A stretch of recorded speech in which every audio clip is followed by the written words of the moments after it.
Good morning, you guys. Today is Thursday, July 23rd. It officially makes a week since I've been in here because I came in here last Thursday. So what time is it? Well, it's good afternoon. It's 12:58, so it's almost 1 o'clock. I just came back 20 minutes ago from the esophageal test that they did to check my heart. And the reason why they did that is to check and see if I had any issues of the infection spread into the heart because it could cause endocarditis. But everything went well. The only thing that they were telling me was that my pressure was high and they thought that I was nervous. But anytime my body is in pain, that's the main issue that I have to be cautious and careful of. Because the last thing I ate was last night, and from midnight till now, I haven't had anything to eat because I've been in PO all day. So even my morning oral meds, not even taking that with water. And not so long ago, I had mouthwash for the first time today. One thing I just been receiving is my antibiotics through the IV.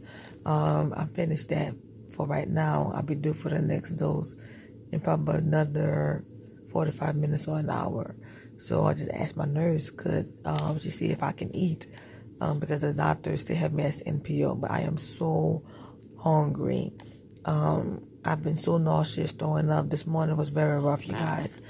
I had to literally call the nurse and the head nurse, the charge nurse, to come in the room to get me out of the bathroom because I have a catheter in.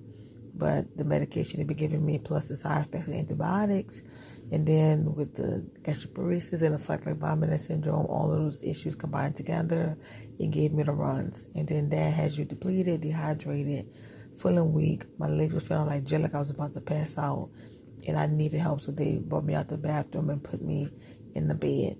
So I'm getting ready to take my meds. So this is some Protonus for my stomach, my Bajio for the MS, Capra for the seizures, documented nasal spray, but they only give it to me one time yesterday, so it's not in the computer today. I don't know why.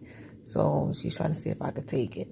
They did authorize for me to take the injection, so I took both yesterday. So I don't know if they're going to let me take that today, but I should be able to take my nasal spray because it's in my list of medications that I take all the time. And I only started it last week, so it's still a fresh medication. It helps for an abdominal migraine. It helps for migraine headaches, but the GI doctor prescribed it for me for an abdominal migraine. And it takes a while for it to work, but once it works, for me, it does help settle my stomach. So with that, combined with the nausea, combined with the Zofran IV, it does help. It just takes a while to get in the system so it can be effective, but it helps.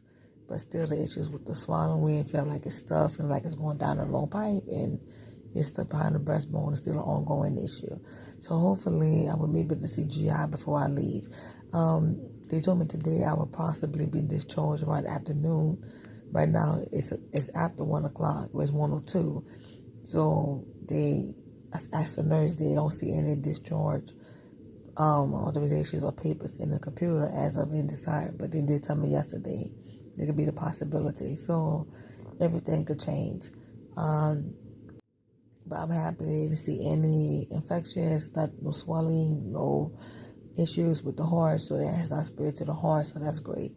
It has gotten in the bones, so they just let me take ibuprofen for that, and they probably put me on the prescription to help assist with that when they have up my dosage to 2 milligrams of the napacillin, so that can help to treat the bacteria and the bacteremia and the staphylococcus langinosus to the best of its ability to kill it and eradicate it.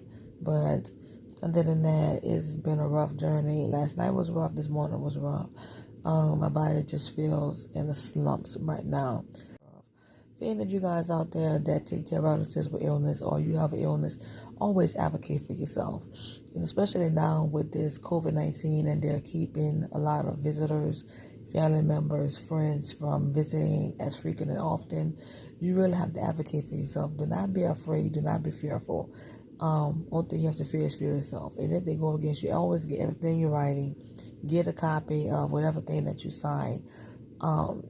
document that. That's why I make these videos, not just for, my own, I do make it for my own, personal happiness, but also going through these illnesses, I'm always able to look back because it has helped me in the past with videos to where my doctors have said something and then that wasn't true. Maybe they forgot, and I was able to look at the video and know what I was saying that actually happened, what was just true, and I was able to be backed up because I had proof of, recording my journey. So that's one of the things that you guys should remember, just to advocate for yourself and advocate for the family members, whether you take care of them, at your home or you're going to visit them, whether they're elderly or young. Just advocate for yourself and anyone that, that might be ill. Just stand up for them. And you can always go over their head to the supervisor, who is up in charge. Just keep going until you reach the top. And everybody always has someone to answer to. No one is exempt. Everyone has someone to answer to. So they're not above the law. And I'm just grateful for my husband and family members that are just adamant and dogmatic about getting the job done. Making sure that I'm good, that I'm healthy and everything. So my voice is hoarse because they had to numb my throat to do the scope. But it's been hoarse since I got here because I've been congested, and then even the more the past few days develop a cold. They let me take some throat spray that I've been spraying in the back of my throat, so it helps. But after a couple hours it wears off, then I have to spray it again. But it's a nuisance. Yeah, so 11 o'clock, I asked the nurse to give me some peanut butter and crackers because I felt a little faint and just needed to have something to eat. The last time they bring your lunches around me being 5 o'clock, so the assistant helped me. Like they said, it's just a matter of time of seeing how fast home health moves to get everything together. Because with the infection, it's not going to be treated effectively to, eradicate it by oral antibiotics. It has to be IV, and I'm fine with that. They've been changing my medications a lot. It's kind of strong, but they first made me on 1 milligram, now it's on 2. About an hour ago, I did an infusion, so probably around 5, so by 9 o'clock, I'll be doing another one because it's every 4 hours. So this is it up here, and it's called Napacillin. If you can see it over there, it's called Napacillin, that little glass bottle. But it came in flushed, so I have the line here. And of course, you guys know that Porta Cap is gone, but I will be able to get another one. According to my neurologist, but it won't be here. It'll be the outpatient, but I have to wait until this infection is completely out of my system, and then wait to see what the other 2 blood cultures are because they haven't come back yet. It's saying clear, but as I've been told, they can always turn positive. So I am just staying prayerful. I'll just get it next week when I go back to my appointments. Okay, yeah, and they haven't given me my iron. My iron has been, up and down.